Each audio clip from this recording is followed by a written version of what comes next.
Ka? Bagong klaseng linis, Tide Machine Expert. Tanggal ang dumi sa kwelyo sa loob ng washing machine. Kahit di kusutin. No bit and clean. Kahit yung washing machine! Wow! Kahit perfect clean! Sa Machine Expert. New Tide Perfect Clean Machine Expert. Tapang lang? Kulang yan. Sa ating bagong mundo, kailangan ng kapeng may tapang na di susuko. Kaya dito ka na sa bagong Nescafe Original. Dinagdagan ng kape ang previous recipe. Kaya kapeng-kape ang sarap at aroma. Mula unang langhap hanggang huling higop. Para sa dagdag tapang sa bawat pagbangon, tikman na ang bagong Nescafe Original. May tapang na di susuko. The right scent can change the way people see you. No matter what you wear. New Downy perfume, luxuriously upgraded with perfume pearls. The elegant scent for a most impressive you. New perfume pearls from long-lasting Downy. Also available in sachet. Barangay LS 97.1. 97.1. Number 1. Forever. Nagbabalik ang kwentong pag-ibig. Dahil nga po ayaw kong pag-drive-in si Maverick ay napagpasyahan ko po na umalis na agad habang nagpapaalam po siya kay tita.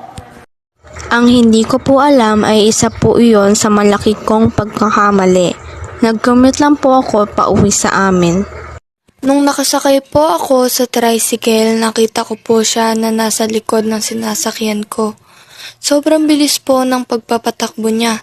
Nagulat na lang po ako nang may bigla pong bumusina na truck sa harapan ng sinasakyan ko. Nagyewang-gewang po ang truck at ang tricycle po na sinasakyan ko ay tumalsik po sa ibang direksyon. Sa sobrang bilis po ng pagpapaandar ni Maverick ay nasama po siya sa nagpunggo ng gumagewang na truck. Kitang-kita ko po na nadamay po si Maverick sa aksidenteng iyon. Tumalsik din po ang motor niya at nakita ko rin po ang dugong lumalabas sa ulo niya. Dahil nga po sa impact ng pagtalsik ng tricycle ay nauntog po ang ulo ko. Narinig ko na lang po ang tunog ng ambulansya bago mandilim ang aking paningin. Pagkagising ko po, nadatnan ko po ang sarili ko sa ospital at katabi ko po ang aking mga kaibigan. Dok, sing na po si Simona. Okay ka na ba, Simona? Uy, Simona, sabihin mo sa amin anong nararamdaman mo, okay ka lang ba? Nasaan si Maverick? Nasaan si Maverick? Sumagot kayo, please. Asan si Maverick? Ano ba? Nasaan ba kasi si Maverick? Simona, please, kumalma ka muna. Sasabihin namin sa'yo kung nasaan si Maverick. Pero kumalma ka muna. Hintayin muna natin ng doktor. Dahil nga po sa sobrang pag-aalala ay hindi na ako nakapagpigil. Kahit pinipigilan po ako ng aking mga kaibigan, ay agad pa rin akong tumayo mula sa aking pagkakahiga at hinanap kung saan ang kwarto ni Maverick. Nagtungo po ako sa front desk at agad nagtanong. Hello po, saan po ang room ni Raylene Maverick Miller? Wait, tignan ko po. Sa room 3005 po. Pagkasabi po ng nurse ma'am siya ay agad po akong nagtungo. Nung nakita ko na po ang room 305 ay lubos na takot at kaba ang nararamdaman ko. Pagbukas po ng pinto ay nakita ko si Maverick na nakahiga at walang malay. May kung ano-anong aparato po ang nakakabit sa katawan niya. Parang pinagbagsakan po ng langit at lupa ang pakiramdam ko. Di ko po namalayan na humahagulgol na ako sa pag-iyak at napaupo na lamang nang makita ang kalagayan niya. Habang umiiyak po pala ako mamshi ay hindi ko rin namalayan na nandun din pala sa kwartong iyon ang mga magulang ni Maverick. Agad nila akong niyakap at pinakalma. Simona, anak, kumalma ka. Aayos din ang lagay ni Maverick. Magpahinga ka muna at baka mapano ka. Dahil nga po sa sinabi ng mama ni Maverick sa akin, ay nagpahinga po ako at na-discharge. Sa paglipas ng mga araw ay patuloy pa rin po ang pag-iyak ko. Hindi ko pa rin po matanggap na kasalanan ko ang lahat.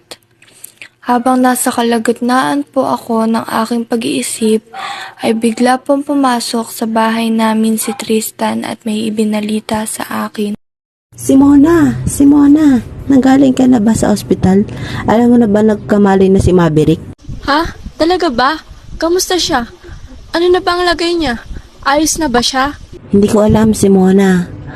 Hindi pa kasi ako nanggagaling doon. Halika't sabay na tayong pumunta. Pinaghalong kaba, takot at pag-aalala ang nararamdaman ko. Pero mas nagnibabaw po Mamshi ang kasiyahan. Nagdala po ako ng paborito niyang pagkain dahil alam ko na miss niya po ang mga iyon.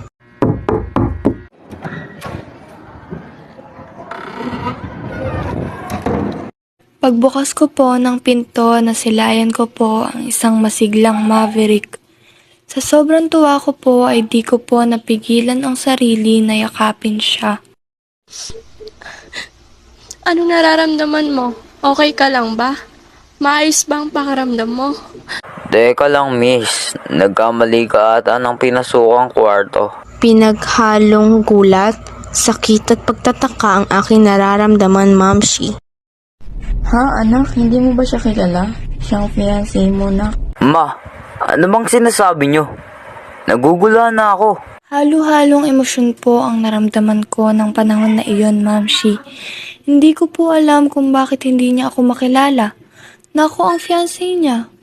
Pero sobrang takot at gulat po ang naramdaman ko nang bigla siyang humawak sa kanyang ulo na para bang sumasakit ito. Yung ulo ko. Ma, ang sakit-sakit ng ulo ko. Dok, nais tulong. Sumasakit ang ulo ng anak ko.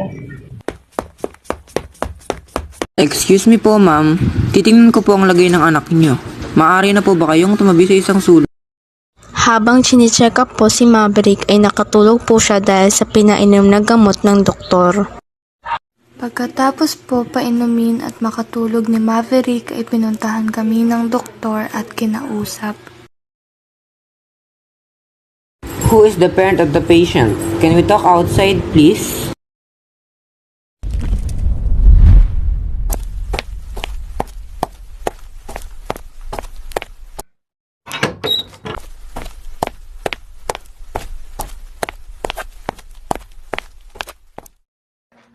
Pagkabalik po ni tita ay agad-agad ko siyang tinanong. Ma, ano po sabi ng doktor? Okay lang po ba si Maverick? Bakit hindi niya po ako makilala? Iha, kumalma ka muna. Mas mabuti yatang umuwi ka muna. Hindi ako uuwi, ma. Hanggat hindi ko alam kung bakit hindi niya ako makilala at kung anong nangyayari sa kanya. Ang sabi ng doktor ay nagkaroon ng temporary amnesia si Maverick kaya hindi kanya maalala. Kaya kailangan ni Maverick ng pahinga at iwasan ang stress. Hayaan muna natin siyang makapagpahinga. Pero ma... Sige na, Iha. Umuwi ka muna at magpahinga. Sige na nga po, ma. Balitaan niyo na lang po sa akin ang lagay ni Maverick. Kahit po labag sa loob ko na iwan si Maverick sa sitwasyon niya ay ginawa ko para sa kanya at hayaan siya makapagpahinga. Itutuloy po natin ang istorya pagkatapos ng ilang patalastas. Magbabalik po ang kwentong pag-ibig. 8 oras ang anak mo sa school. May sapat ba siyang energy at sustansya para magalingan niya? Bigyan siya ng dagdag sustansya mula sa Champion Energy Nutrients ng Milo. Ang love niyang sarap ng Milo, may sustansya rin ng milk, protomol, iron, at B vitamins. Para Champion every day! Milo every day! Pag may sakit kami, miss namin si Mama. Si Mama. With Vicks VapoRub, parang andyan lang siya. Ipahid sa dibdib, likod at leeg. Ginhawa sa sakit ng ulo at sipon. Kamusta? Tulog na. One Vicks relieves 6. Barangay LS 97.1. 97.1. Number 1. Forever. Babalik ang kwentong pag-ibig. Nang makauwi na po ako ay agad po akong nakatulog. Nang dahil na rin po siguro iyon sa pagod. Simona, kanina pa tumutunog yung alarm clock mo. Hindi ka ba papasok? Sige po, ma. Maghahanda na po ako. Kahit masama po ang aking pakaramdam at mabigat ang aking katawan dahil sa kulang sa tulog, ay pinilit ko pa rin pong pumasok, Ma'am Shing. Simona, uwian na. Ilang oras ka nang nagtulala dyan, okay ka lang ba? Ha? Oo, sige. Tara na. Ilang linggo na po ang makalipas at ilang linggo ko na rin pong hindi nakikita si Maverick.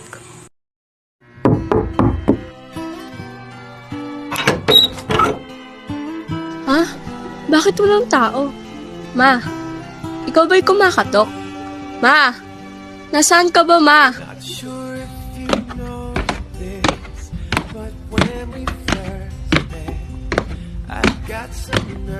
Lumapit po ako sa may pintuan dahil sa may kumatok pero walang tao. Kaya napagpasyahan ko pong libutin hanggang sa nakarating po ako sa garden. Gabi na po ngayon sa labas nang bigla na lang po itong lumiwanag dahil sa ilaw at mas nagulat po ako na ang kalangitan ay may fireworks na pumuputok na may nakasulat na "Will you marry me again?" Pagtalikod ko po, Ma'am Shi, ay nakita ko si Maverick na nakaluhod at may hawak na singsing. Will you marry me, Simona? Alam ko pangalawang beses na to, pero sa pagkakataong ito, ay hindi ko nahahayaan na may humadlang kahit pa ang kamatayan. Sa pangalawang pagkakataon, oo at oo pa rin ang isasagot ko. Ikaw at ikaw at ikaw lang iibigin ko. Sa pagkakataong kong ito ay natuloy po ang aming kasal at nagkaroon kami ng dalawang magandang anghel at kami po ay naging maligaya buong pamilya. So dito po nagtatapos ang buhay pag-ibig ng ating letter sender na si Simona.